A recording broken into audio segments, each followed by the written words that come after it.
مشرکین جو ہیں یہ تو اللہ کے گھروں کو آباد نہیں کرتے ہیں، کیونکہ اللہ کے گھر دعوت اللہ کا مرکز ہے، توحید و رسالت کا مرکز ہے، اور یہ مشرکین جو ہیں شاہدین علی انفسہم بالکفر، یہ تو کفر جو ہے اس کے وہ ہے پرستار ہے۔ اللہ تعالیٰ نے ارشاد فرمایا اولئک حبطت اعمالہم، یہ وہ لوگ ہیں جن کے اعمال ضائع ہو گئے، وفی النار ہم خالدون، اور ازلی ابدی اور پکے جہنمی ہیں۔ اس سے ایک وہم کا تو ازالہ ہو گیا کہ آپ نے سوشل میڈیا پہ لوگوں کو کمپیریزن کرتے ہوئے دیکھا ہوگا۔ میں کوئی بددیانت لوگوں کی حمایت میں یہ بات نہیں کر رہا ہوں، لیکن میرا بات کرنے کا مقصد بنیادی طور پہ کفر ہے کہ جو کفر کے سرغنے ہیں ان کے جو اعمال ہیں ان کی حیثیت کیا ہے۔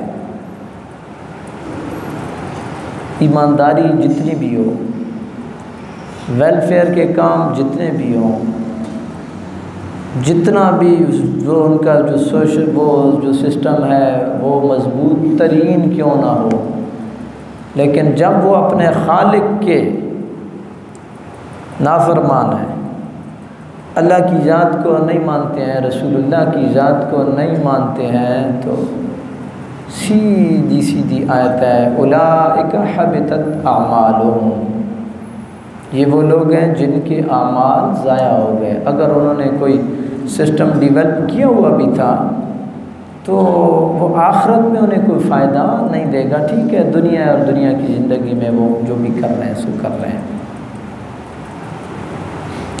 اللہ تعالیٰ نے ارشاد فرمایا انما یعمر مساجد اللہ من آمن باللہ والیوم الآخر، مسجدوں کو تعمیر وہی کرتے ہیں، مسجدوں کو آباد وہی کرتے ہیں جو اللہ پہ ایمان رکھتے ہیں، آخرت پہ ایمان رکھتے ہیں۔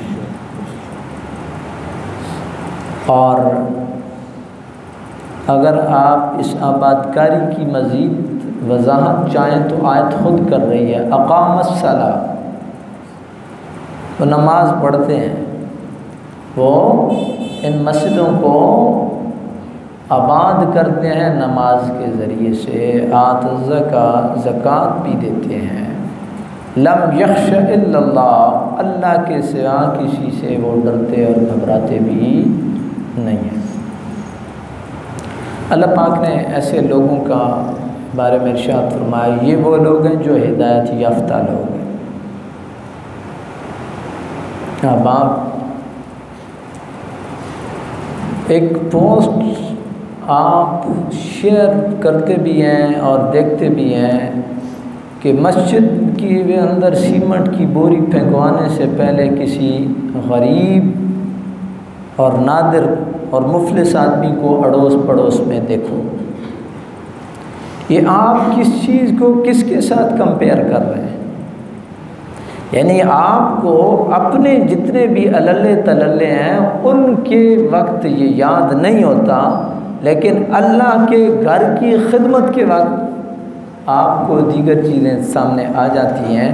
قرآن تو یہ کہہ رہا ہے کہ اللہ کے گھروں کو تعمیر بھی وہی کرتے ہیں، اللہ کے گھروں کو آباد بھی وہی کرتے ہیں جو اللہ پر اور آخرت پر ایمان رکھتے ہیں۔ تو اس کا مطلب یہ ہے کہ یہ ساری چیزیں ساتھ ساتھ ہیں اور انٹر لنک ہیں۔ ایسے نہیں ہے کہ غریب ایک الگ ہے، غریب کا درس یتیم کے ساتھ اس نے سلوک کا درس کہاں سے ملتا ہے؟ ممبر رسول سے ملتا ہے، اور یہ ممبر رسول قائم رہیں گے تو یہ دروس آپ تک پہنچیں گے۔ اڑوس پڑوس کا حق کیا ہے یہ مسجد سے آپ کو پتہ چلتا ہے۔ اس لیے یہ ایسے ہی جو بھی سامنے آتا ہے اس کو وہ آگے فارورڈ کر دیا یا چیزوں کو کمپیریزن کرنا یہ درست بات نہیں ہے۔ اس پوسٹ میں بنیادی طور پہ فوکس یہ ہوتا ہے کہ نہیں، پہلے غریب ہے محمد رسول اللہ صلی اللہ علیہ وسلم کے ساتھ غربا کی جماعت تھی، عام لوگ تھے، مسکین لوگ تھے، صحابہ کرام۔ یہ تو فتوحات شروع ہوئی تو پھر روپے پیسہ، درم دنانیر، باغات، کھیتیاں، یہ سب کچھ آنا شروع ہوا نا۔ اس سے پہلے تو وہ عام آدمی تھے، کمزور لوگ تھے، لیکن وہ جب مدینہ میں پہنچے ہیں تو سب سے پہلے انہوں نے بنیاد ہی مسجد کی رکھی ہے، جہاں سے یہ سارا درس ملنا ہے، جہاں سے یہ سارا درس ملنا ہے، اس کی بنیاد رکھی ہے محمد رسول اللہ صلی اللہ علیہ وسلم نے۔ اور محمد رسول اللہ صلی اللہ علیہ وسلم بنفس نفیس اس کی تعمیر میں آپ نے حصہ لیا ہے۔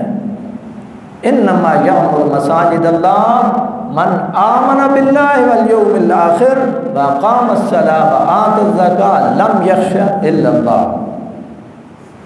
اللہ کے گھروں کو آباد کرتے ہیں، نماز پڑھتے ہیں، زکوٰۃ دیتے ہیں اور جھکتے صرف رب کے سامنے ہیں، کسی اور طاقت کے سامنے جھکتے نہیں ہیں۔ ان کی پیشانی جھکتی ہے تو اللہ کے سامنے جھکتی ہے۔ اللہ پاک نے ایسے لوگوں کے بارے میں ارشاد فرمایا، یہی وہ لوگ ہیں جو ہدایت یافتہ ہیں۔ ہدایت والے لوگ یہی ہیں۔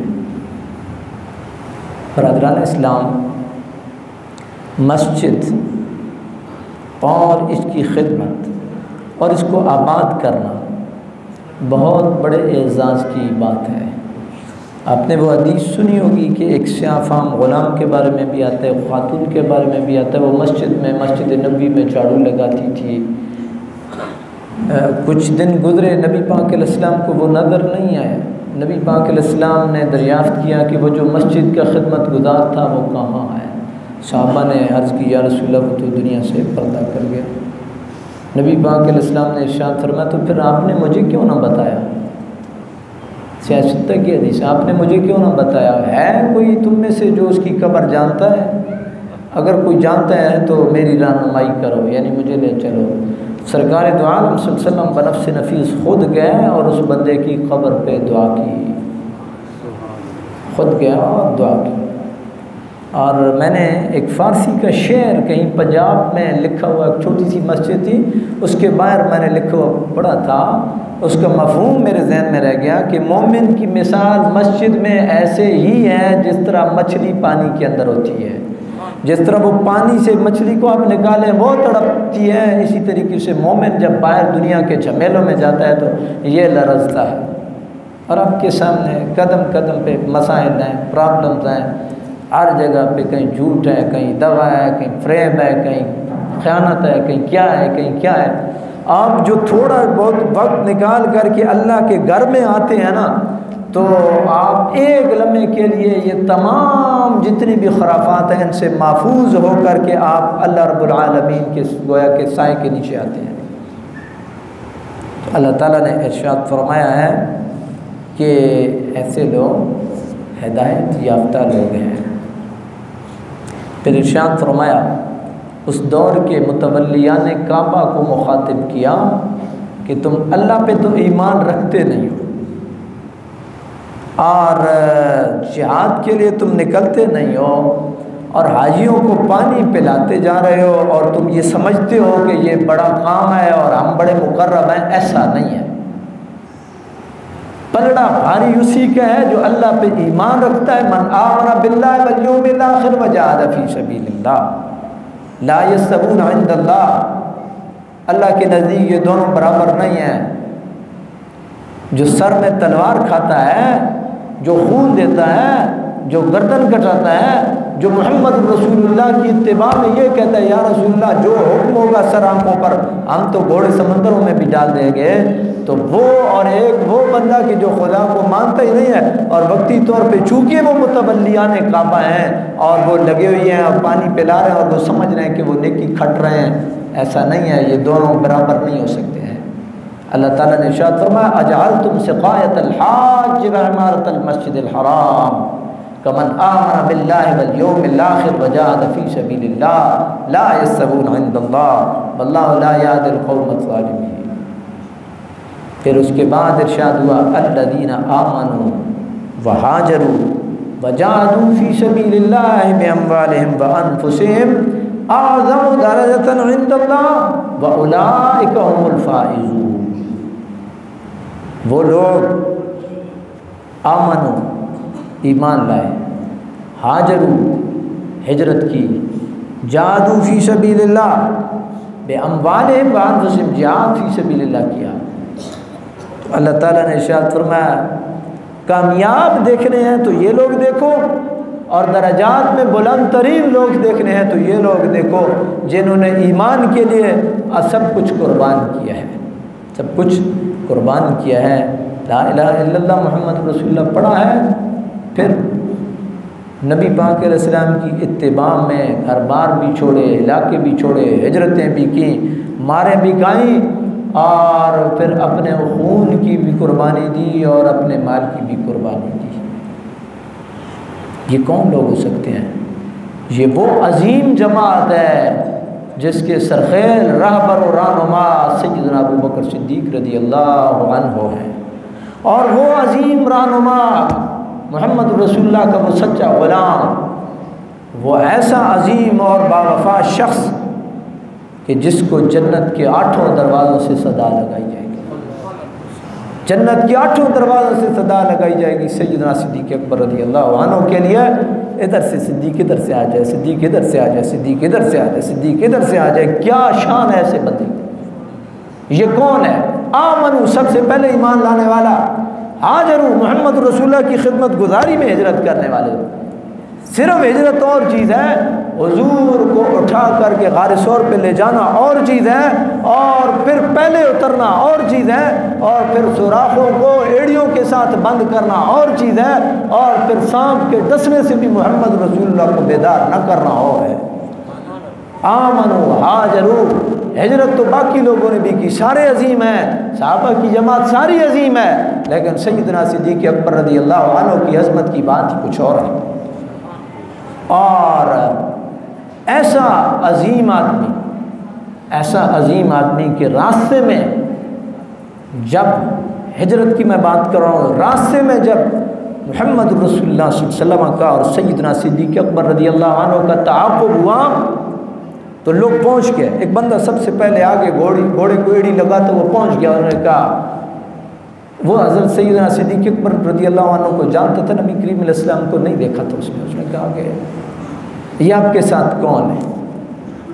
سیدنا صدیق اکبر رضی اللہ تعالی عنہ، ویسے نہیں صدا لگائی جائے گی 8 دروازوں سے، ایمان کے اوپر آزمائش آ گئی ہے۔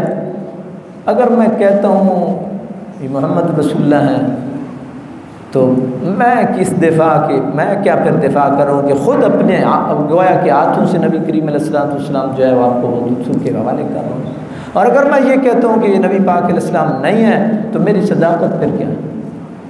آپ نے، اللہ رب العالمین نے جو آپ کے دل میں جملہ ڈالا ہے وہ تا صبح قیامت وہ زندہ و تابندہ رہے گا۔ آپ نے کہا یہ میرا رہنما ہے، انہوں نے کہا یہ کوئی گائیڈ کرنے والا ہے، کہیں جا رہے ہیں تو کوئی گائیڈ کرنے والا ہے، آپ نے کہا دل میں یہ کہا یہ میرے دین کا بھی رہنما، میری دنیا کا بھی رہنما ہے۔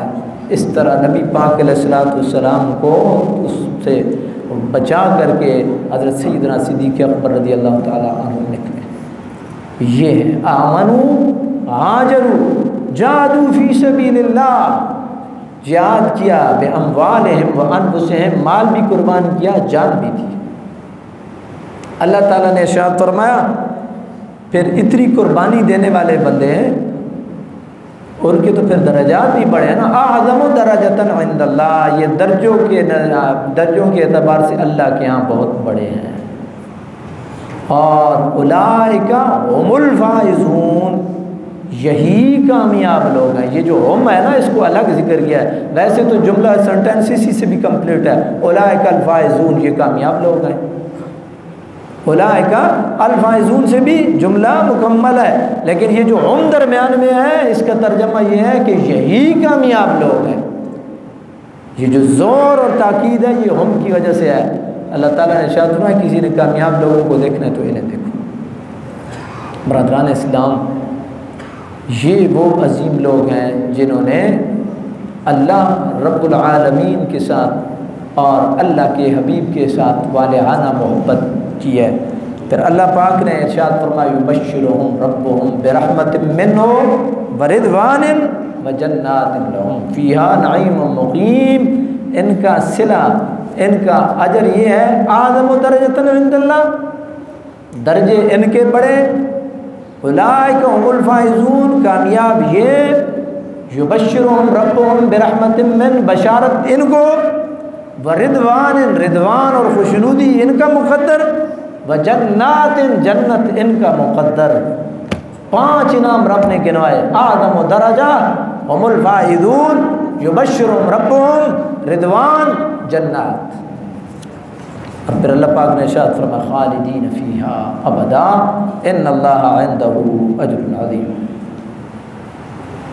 اس کے بعد اللہ تعالیٰ نے وہ جو ماحول تھا، اس ماحول کے، چونکہ ماحول اس طرح کا ڈیولپ ہو گیا تھا کہ اسلام میں بیٹا کھڑا ہے تو کفر میں باپ کھڑا ہے، اسلام میں بھانجا کھڑا ہے تو کفر میں ماموں کھڑا ہے۔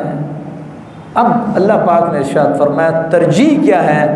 ترجیح محمد رسول اللہ صلی اللہ علیہ وسلم کی ذات ہے، اور یہ کلمہ طیبہ ہے، یہ توحید و رسالت تمہاری ترجیح ہے۔ مومنوں، رشتے پیچھے ہیں، رشتے پیچھے ہیں، ترجیح کیا ہے؟ تمہارا سب سے بڑا رشتہ کیا ہے؟ لا الہ الا اللہ محمد رسول اللہ۔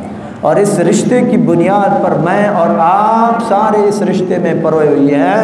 انما المؤمنون اخوہ، مسلمان آپس میں بھائی بھائی ہیں، وہ کہیں کا بھی ہو، کس قوم کا، قبیلے کا، رنگ کا، نسل کا، امیر ہے، غریب ہے، سب ایک ہی سلک میں پروئے ہوئے موتی ہیں۔ اور وہ سلک، وہ لڑی کون سی ہے؟ وہ کلمہ طیبہ کی لڑی۔ اللہ پاک نے ارشاد فرمایا لا تتخذوا آباءکم واخوانکم اولیاء ان استحبوا الکفر علی الایمان، اگر تمہارے رشتہ دار ایمان پہ کفر کو ترجیح دے رہے ہیں پھر وہ تمہارے کوئی رشتہ دار نہیں ہے۔ میں مفہوم بیان کر رہا ہوں۔ اور اگر کوئی ان کی طرف جھکاؤ کرتا ہے وَمَن يَتَوَلَّهُم مِّنكُم، مفہوم، ان کی طرف کوئی جھکاؤ کرتا ہے، ہمدردیاں ان کے ساتھ جتاتا ہے، تو یہ تو پھر ظلم کر رہا ہے۔ ظلم کس کے ساتھ کر رہا ہے؟ اپنے ساتھ بھی ظلم کر رہا ہے، اور دین اسلام کے ساتھ بھی، کہ یہ منافقانہ چال اور منافقانہ رویہ اس نے اختیار کیا ہوا۔ پھر اللہ تعالیٰ نے اس کے بعد 8 چیزیں گنی ہیں، اور اللہ تعالیٰ نے فرمایا کہ ان 8 چیزوں کو، ساری بیسکس، سب بیسک، ان 8 چیزوں کے اوپر 3 چیزیں حاوی ہونی چاہیے۔ اور وہ 3 چیزیں کون سی حاوی ہونی چاہیے؟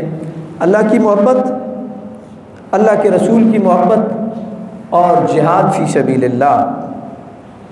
یہ 3 چیزیں اوپر ہوں، اور یہ جو 8 چیزیں ہیں یہ پیچھے ہوں، سیکنڈ ترجیح ہوں، ثانوی ترجیح ہوں، تو پھر آپ اپنے ایمان کے دعوے میں بھی مضبوط ہیں، کلمے کے دعوے میں بھی مضبوط ہیں، محبت رسول کے دعوے میں بھی مضبوط ہیں، محبت الہی کے دعوے میں بھی مضبوط ہیں۔ لیکن اگر یہ چیزیں تمہیں زیادہ محبوب ہیں تو پھر اللہ کے عذاب کا انتظار کرو۔ اللہ پاک نے ارشاد فرمایا قُلْ إِنْ كَانَ آبَاؤُكُمْ وَأَبْنَاؤُكُمْ وَإِخْوَانُكُمْ وَأَزْوَاجُكُمْ وعشيرتكم وأموال اقترفتموها وتجارة تخشون كسادها ومساكن ترضونها أحب إليكم من الله ورسوله وجهاد في سبيله فتربصوا حتى يأتي الله بأمره۔ اگر تمہیں رشتہ داریاں عزیز ہو گئی ہیں، تمہیں تمہارے خیش قبیلے عزیز ہو گئے ہیں، یہ تجارتیں عزیز ہو گئی ہیں، یہ اپنی رہائش گاہیں عزیز ہو گئی ہیں، یہ ساری چیزیں اگر تمہیں عزیز ہیں بنسبت اللہ کے اور اللہ کے رسول کے اور جہاد فی سبیل اللہ کے، تو پھر اللہ کے عذاب کے انتظار میں رہو۔ اور یاد رکھیے عذاب کا ایک مفہوم جو ہم نے سمجھ رکھا ہے وہ یہی ہے کہ وہ تو وٹے پہن عذاب یہی ہے، ایسا نہیں ہے، ضروری نہیں ہے، بلکہ عذاب یہ بھی ہے کہ ہم آپس میں ایک دوسرے کے ساتھ لگے ہوئے ہیں۔ اور یہ میں نے کہیں پڑھا تھا کسی حدیث کا مفہوم کہ اللہ تعالیٰ کی ذات آپس میں الجھا دے گا۔ جب اس طرح کے معاملات ہو تو پھر مومنوں کو اللہ تعالیٰ آپس میں الجھا دے گا، پھر مومن ہی مومن کے ہاتھوں مرے گا، مارنے والا بھی مومن، مرنے والا بھی مومن۔ برادران اسلام، آج آپ دیکھیں کہ جہاد فی سبیل اللہ کی بات، محبت الہی کی بات، محبت رسول کی بات، جہاد فی سبیل اللہ کی بات، یہ تو ایسے لگتا ہے، اور بالخصوص جہاد کی بات یہ تو اس دور میں اتنا مشکل ہے، اور ہمارے مزاج بھی اس طرح کے بن گئے ہیں کہ ہم سارے سوشل میڈیا کے مجاہد ہیں، سارے بیٹھ کے پوسٹ شیئر کرنا اور بات ہے، لیکن جس طرح صحابہ کرام نے خون دیا ہے، خون دینا اور بات ہے، اور پھر خون دینے کے اعزاز کیا ملتا ہے یہ آپ ذہن میں رکھیے۔ احد والوں کو نا، احد والوں کو حضور نے اپنا چچا بھی دیا اس دین کے لیے، اپنے چچے کو بھی قربان کیا، پھر اعزاز ان کو کیا ملتا ہے؟ مصطفیٰ کریم علیہ السلام ہر سال احد والوں کو سلام کے لیے حاضر ہوتے تھے، اور میرے پاک نبی ان الفاظ میں ان کو سلام کہتے تھے، سلام علیکم بما صبرتم فنعم عقبی الدار، تمہارے اوپر سلامتی ہو، تم نے جو آخرت کا گھر لیا ہے یہ کیا ہی اچھا گھر ہے۔ یہ اعزاز ہے جہاد فی سبیل اللہ کا۔ برادران اسلام، اللہ رب العالمین کی بارگاہ میں یہ دعا ہے، اللہ تعالیٰ کی ذات اپنے ساتھ، اپنے محبوب کے ساتھ والہانہ محبت نصیب فرمائے، اتباع نصیب فرمائے، اور اللہ تعالیٰ کی ذات اگر کوئی موقع آئے تو ہمارے پاؤں میں تزلزل اور تذبذب پیدا نہ ہو، اور اللہ تعالیٰ ہمیں استقامت دے اس دین کے لیے اور اس اسلام کے لیے۔ کسی سے سلاطین اسلام میں سے کسی نے سوال کیا تھا ایک بڑے آدمی سے کہ دین اسلام یہ اخلاق سے پھیلا ہے یا یہ تلوار سے پھیلا ہے، تو اس نے جواب دیا تھا کہ میں اس ماس میں نہیں پڑھتا ہوں، تاہم میں آپ کو یہ متنبہ ضرور کر دوں کہ جہاں دین اسلام کو تلوار کی ضرورت پڑے گی وہاں تلوار چلے گی۔ تو احباب، یہ بڑی بنیادی چیز ہے، اور یہ وہ چیز ہے کہ جس کی وجہ سے مسلمان جو ہے اس کا ایک رعب ہے اور دبدبہ ہے۔ اللہ تعالیٰ ہم سب کا حامی و ناصر ہو، اللہ تعالیٰ استقامت نصیب فرمائے، آمین یا رب العالمین۔